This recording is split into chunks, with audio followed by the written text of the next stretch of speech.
En ontzettend veel geven en weinig nemen. Zo is het toch.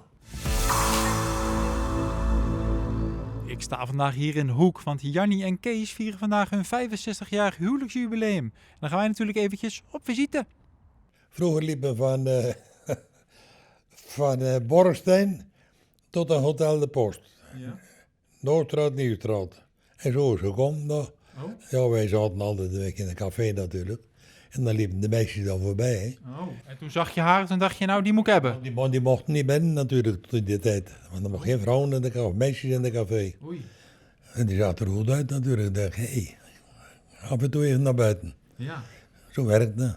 Ja, en in de dancing, hè. En de dansing. En kon die een beetje dansen? Ja, ja, Oh. Ja? ja, Niet te weinig. heel goed. Toen was je meteen verkocht. Ja, ja. En dan was ik soms te laat thuis en dan kwam mijn vader aan kijken waar ik was. Hé, dat zei hij altijd, een Oekenees, hè. Ja. Wie komt er nog mee in Oekenees? Oh, maar dat lag wel een beetje gevoelig.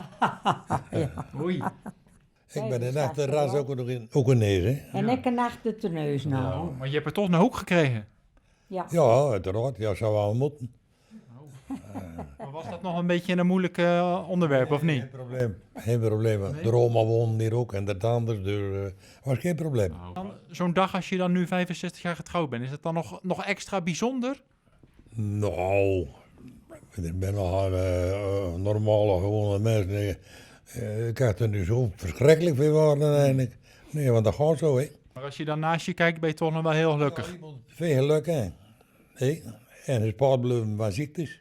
Ja. Dat moet je, hè. Maar je hebt En ontzettend veel geven en weinig nemen. Zo is het toch. Ja, brave man dus.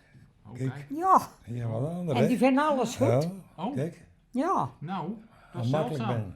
ja hoor. Een makkelijk mens. Ja? Zo is dat, ja. Ja.